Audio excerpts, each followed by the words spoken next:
گھنے جنگل کی خاموشی، درختوں پر گرتی تیز بارش اور ایک بالکل اندھیری غار، اس تجزیے میں خوش آمدید۔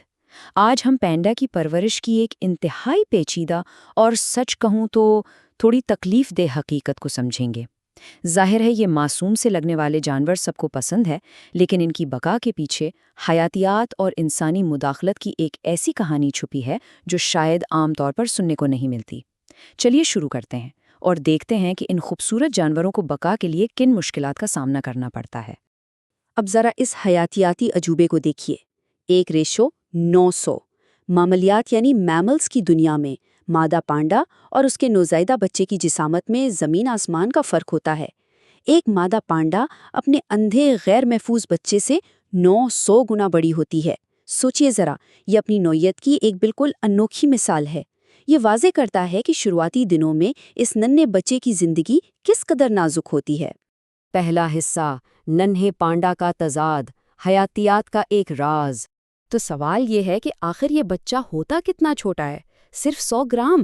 یعنی اگر موازنہ کیا جائے تو ان غلابی اور بالکل بے بس بچوں کا وزن مکھن کی ایک عام ٹکیا کے برابر ہوتا ہے، لیکن ان کی نشو و نما کی رفتار واقعی حیرت انگیز ہے۔ 7ویں مہینے تک یہ 20 پاؤنڈ کے ہو جاتے ہیں اور 18 مہینے تک پہنچتے پہنچتے 120 پاؤنڈ کے قوی جانور۔ شروع کی یہ انتہائی کمزوری اور پھر اتنی تیز نشو و نما واقعی کسی حیاتیاتی مذاق سے کم نہیں لگتی۔ لیکن پیدائش کے وقت یہ اتنے چھوٹے کیوں ہوتے ہیں؟ اس کا راز چھپا ہے تاخیر سے امپلانٹیشن میں۔ یہ پانڈا پریگننسی کا ایک بڑا ہی منفرد عمل ہے۔ ہوتا کچھ یوں ہے کہ انڈے کے فرٹیلائز ہونے کے بعد ایمبریو مہینوں تک اپنی نشو و نما بالکل روک دیتا ہے اور پھر اچانک صرف 1 مہینے کے مختصر حمل کے بعد بچہ پیدا ہو جاتا ہے۔ اگر بھالو کی دوسری اقسام سے موازنہ کریں تو پانڈا کے بچے بنیادی طور پر غیر پختہ یا کہہ لیجیے آدھے تیار شدہ حالت میں پیدا ہوتے ہیں۔ اسی وجہ سے انہیں زندہ رہنے کے لیے ماں کی شدید اور لگاتار توجہ چاہیے ہوتی ہے۔ دوسرا حصہ، بقا کی پکار، آوازوں کی جنگ۔ اب تصور کیجئے غار کا وہ اندھیرا حصہ جہاں مادہ پانڈا کئی دنوں تک بغیر کچھ کھائے پیے صرف اپنے بچے کو آغوش میں لیے بیٹھی ہے۔ اس خوب اندھیرے میں صرف آواز ہی رابطے کا واحد ذریعہ ہے۔ یہ نوزائیدہ پانڈا مخصوص آوازیں نکالتے ہیں، سخت چیخوں سے لے کر باریک چلانا، گلے کی بھاری آوازیں، یہاں تک کہ الٹرا ساؤنڈ فریکوینسیز بھی۔ یہ بے بس بچے اپنی بقا کے لیے لفظی معنوں میں ایک آوازی جنگ لڑتے ہیں، اور اگر غلطی سے 2 بچے پیدا ہو جائیں تو انہیں ماں کی محدود توانائی حاصل کرنے کے لیے انہی آوازوں سے ایک دوسرے کو پیچھے چھوڑنا پڑتا ہے۔ یہ آوازیں ایک بہت بڑے ایولیوشنری ٹریڈ آف یعنی حیاتیاتی سمجھوتے کی طرف اشارہ کرتی ہیں۔ ایک طرف باریک اور الٹرا ساؤنڈ آوازیں ہیں۔ یہ آوازیں بچوں کو سنہری بلیوں اور تیندوؤں جیسے خطرناک شکاریوں سے چھپاتی ہیں، لیکن دوسری طرف گلے کی بھاری اور گہری آوازیں ماں کو یہ بتاتی ہیں کہ میں زیادہ مضبوط اور طاقتور ہوں، یعنی ماں کو اس بچے پر اپنی توانائی خرچ کرنی چاہیے۔ خیر، یہ ایک ایسی کشمکش ہے جہاں آواز کا ایک ایک سر زندگی اور موت کا فیصلہ کر سکتا ہے۔ تیسرا حصہ، جڑواں بچوں کی پرورش، مشکلات کے خلاف۔ اس مثال پر غور کیجیے۔ یہ وینا زو کی مادہ پینڈا یانگ یانگ ہے، جس نے اپنے دونوں بچوں کو آغوش میں لیا ہوا ہے۔ ایک ہی وقت میں 2 انتہائی کمزور اور غیر پختہ بچوں کو گرم رکھنا، انہیں دودھ پلانا اور ان کی صفائی کرنا، اس سب میں مادہ کی جسمانی توانائی بالکل نچوڑ کر رہ جاتی ہے۔ جب جڑواں بچے پیدا ہوتے ہیں تو ماں اور بچوں کے درمیان قدرتی طور پر پیدا ہونے والی یہ ناقابل بیان قربت واقعی حیران کن ہوتی ہے، لیکن اس کی قیمت بہت بھاری ہوتی ہے۔ اعداد و شمار اس مشکل کو مزید واضح کرتے ہیں۔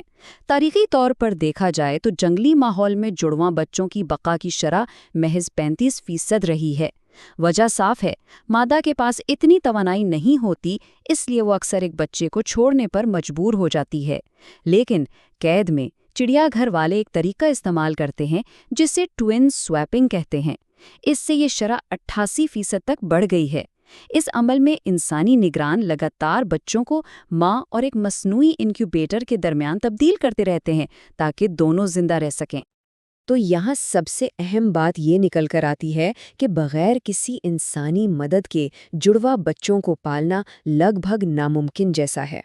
اگر ایک بچہ ہو تو مادہ آرام کر کے اپنی توانائی بچا سکتی ہے، لیکن جب یانگ یانگ یا جاپان کی میمے جیسی ماداؤں نے جڑوا بچوں کو اکیلے پالا تو ان کا آرام کرنا نمایاں طور پر کم ہو گیا۔ انہیں مسلسل متحرک رہنا پڑا۔ یہ اس عظیم حیاتیاتی قربانی کو ظاہر کرتا ہے جو ایک مادہ پانڈا کو دینی پڑتی ہے۔ چوتھا حصہ، قید کا الگ پہلو، دو مختلف دور۔ جنگلی ماحول کی بات کریں تو پانڈا اور اس کے بچے کے درمیان ایک بہت گہرا اور طویل رشتہ بنتا ہے۔ پیدائش، پھر دودھ پینا، اس کے بعد چلنا سیکھنا اور آخر میں خود مختاری حاصل کرنا، اس سب میں ایک پانڈا بچے کو عام طور پر 1.5 سے 3 سال کا لمبا عرصہ لگتا ہے۔ یہی وہ وقت ہوتا ہے جس میں ماں اور بچے کا رشتہ مکمل طور پر پختہ ہوتا ہے۔ مگر اب اس فطری مدت کا موازنہ قید کی شرائط سے کیجیے۔ جہاں جنگل میں ماں اور بچہ 3 سال تک ساتھ رہتے ہیں، وہیں چڑیا گھر یا افزائش نسل کے ادارے اس گہرے رشتے کو محض 6 سے 12 مہینے کے اندر جان بوجھ کر ختم کر دیتے ہیں۔ ایسا کیوں؟ صرف اس لیے تاکہ مادہ پینڈا کے جسم میں جلدی سے تبدیلی آئے اور وہ اپنے اگلے بریڈنگ سائیکل یا حمل کے لیے تیار ہو سکے۔ 5واں حصہ، تحفظ یا تجارت، اخلاقی تقسیم۔ وقت سے پہلے اس جدائی کے اثرات نہایت دردناک ہوتے ہیں۔ اسمیتھسونین نیشنل زو میں مادہ پانڈا میزیانگ اور اس کے بچے بیئی بیئی کی مثال ہی لے لیجئے۔ انہیں 18 مہینے کی عمر میں زبردستی الگ کیا گیا۔ ساتھ والے پنجروں میں ہونے کے باوجود وہ ایک دوسرے کو دیکھ نہیں سکتے تھے۔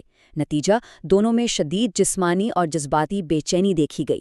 پنجرے میں ادھر ادھر گھومنا، مسلسل ایک دوسرے کو تلاش کرنا اور رونا، یہ صدمے کی واضح علامات تھیں، اور اس کے فوراً بعد ماں کو ایک شدید تکلیف دہ مصنوعی افزائشی نسل کے عمل سے بھی گزرنا پڑا۔ اس عمل پر جانوروں کے حقوق کے کارکنان کا نظریہ نہایت سخت ہے۔ ایڈوکیٹ مشل شمٹ ڈبونس کا یہ بیان واضح کرتا ہے کہ اس نقطۂ نظر کے مطابق اسمیتھسونین جیسے ادارے صرف منافع بخش پانڈا کپس کی پیداوار پر توجہ دے رہے ہیں۔ انہوں نے اسے ہینڈ میڈ اسٹیل کی ایک حقیقی مثال قرار دیا ہے۔ یہ ایک انتہائی سخت تنقید ہے جو بتاتی ہے کہ قید میں بریڈنگ کی صنعت کس طرح ماں اور بچے کے اس مخصوص جذباتی رشتے کو محض ایک کاروباری اشیاء میں تبدیل کر رہی ہے۔ اب ہم اس تجزیے کے بنیادی اور سب سے اہم نقطے پر پہنچ گئے ہیں۔ انسانیت نے پانڈا کو ختم ہونے سے بچانے کے لیے جو کوششیں کی ہیں، انہوں نے دراصل پانڈا کی مادیت کے جذباتی رخ کو ہمیشہ کے لیے بدل کر رکھ دیا ہے۔ یہ ایک نہایت نازک اور دل توڑ دینے والا توازن ہے۔ ایک طرف عالمی سطح پر ایک جانور کی بقا کا جشن منایا جا رہا ہے، جبکہ دوسری طرف بند کمروں میں حیاتیاتی اور جذباتی رشتے ٹوٹ رہے ہیں۔ جیسا کہ ہم اس تجزیے کے اختتام پر پہنچ رہے ہیں، ایک انتہائی گہرا اور تاریخی اخلاقی سوال سامنے آتا ہے۔ کیا واقعی کسی پوری نسل کی بقا ان معصوم ماؤں اور ان کے بچوں پر پڑنے والے جذباتی صدمات کو جائز قرار دیتی ہے؟ یہ ایک ایسی حقیقت ہے جس پر غور کرنا لازمی ہے۔ جہاں تحفظ کے عظیم مقصد کا ذکر ہوگا، وہاں اس انفرادی قربانی اور جذباتی قیمت پر بھی ہمیشہ بحث ہوتی رہے گی۔